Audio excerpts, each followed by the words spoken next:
ملګرو السلام علیکم. ښه یې که نه؟ دا خو مې خبرې پسې خبره را یادېږي. دې ملګري ته هغه غرض ما ویم دغه دی همدا راته ووایه چې روډونه یې پکار دي که نه صحت کارت. نو دې ماتې نه مړه په روډونو باندې ویسه کوې. وي خبرې خو بس د صحت کارت کوه. نو ما ورته وی هغه څنګه وي صحت کارت ښه دی که نه؟ بس وي که د شپې 2 بجې که 3 بجې نو بس وي کارت راله بس علاج له ځه. نو د دې طبیعت لا غونته هغه غونته دی بیمار غونته دی تبه پرې راغلې ده. نو اوس مې په دې لار راوسته داسې چې دا لار ولیدې تاسو په دې لار مې راوسته نه ما ته وي چې دغه دی ګاډۍ په مزه باندې بوځه. مې ولې وي طبیعت مې خراب دی وي دا لار خرابه ده. نو ما ورته ته هغه غرض وي چې دغه دی صحت کارت پکار دی او روډونو باندې مونږ څه کوو په سړکونو باندې مونږ څه کوو. ما ورته ویم بس زما خبرې رالی و که نه نو په دې لار باندې اوس راتللو دي بیا وي په مزه باندې ځه په مزه باندې ځه وي طبیعت مې خراب دی. نو ګوره کارډ هم ضروري دی روډونه موټروی دا هم ضروري. اوس مثال څوک پېښور ته ځي خدای مکړه مریض بوځي په لاره باندې لار وانې نو تکلیف نه وي مریض ته. او دې زموږ سره ماما را روان دی. ماما تاسو لږ راشئ مونږ دې ماما ته تپوس کوو چې کارت ته ضرورت دی او که نه روډونو ته. ماما السلام علیکم. خیر دی؟ خیر دی. ماما دا راته ووایه چې کارت ضروري دی که نه روډونه؟ تاسو په خپله هوښیار خلک یې چې کوم دی نو کارت به ضروري وي. ځکه ضروري دی په دې وجه باندې چې کارت ته رسېدل مشکله دي. دا لارې دي په دې باندې موټر نشي راتلی په دې باندې چې کوم دی نو خرګاډي هم نشي تللی. بل چې باران وشي نو موټرسایکل خو پې هم نشي تللی. بل دې ځای کې دا کندې چې کوم دی په دې دا پول مول دی د دې د وجې خو رسوتلی نشي.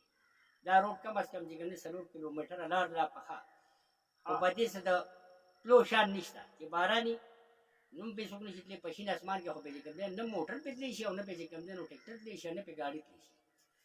نو چې د دې ځای نه سړی وځي مریض په کټ کې واچي په اوږو یې واچي دا چې ځینې مردار شوي صحت کارت دی خو هم رسي که نه ګټه خبر دا چې د صحت کارت یا اسپتال ته د رسېدو ذریعه نشته.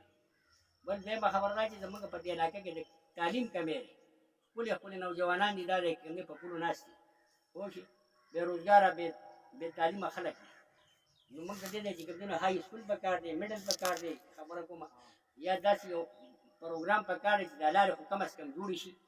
لکه ماما ستاسو دا مطلب چې روډونه لکه روډونه جوړې شي. زموږ د دې علاقې چې څومره مرستران دي هغې ته هم دا پته ده څومره چې کوم ممبران مشران تېر شوي هغه هم په دې لارو راشي او د الیکشن دوران کې لړ راشي بیا د چا تپوس نه کوي. نو موږ هسې چې کوم دی نو تاړې غږوه زنده‌باد وایو پوه شي. او دا خبر نه کوم چې موږ د یو پاټۍ سره تعلق لرو د یوې پاټۍ سره هم تعلق نه لرو. زموږ ټول د علاقې چې کوم دی مشران دي زموږ که هر کس پاسېږي لکه روډونه پکار دي غړ کارونه وکړي هغه ذمهواري ده که نه ترقۍ کارونه دي. صحت کارت خو داسې یو شی دی چې کوم دی نو که صحت کارت نه وي نو هم وخت تېرېږي او ډاکټران صاحبان کې صحت کارت وي نو هم چې کوم دی سټ ډله ماتي او کري نو سټ ماتوي. نن سبا د ډاکټر د فیس نه چې کوم دی خبر یې کم حد کې دی خو چې ډاکټر ته خو سړی ورسي که نه. او د دې دا کارونه زموږ په دې علاقه کې چې کوم کېږي د صحت کارت کېږي یا چې کوم دی نو د دې انکم سپورټ چې کوم دی نو بېنظیر دا پروګرام دی یا داسې نور د زکاتونو یا د په دې هسپتالونو کې چې دا کوم بې شرمۍ وي دا خو د خلکو جامې ایستل دي. د دې نه چې کوم دی نو هېڅ نشته خلک په سوال مجبوره کوي د مزدورۍ نه یې وباسي د محنت نه یې وباسي پوه شي.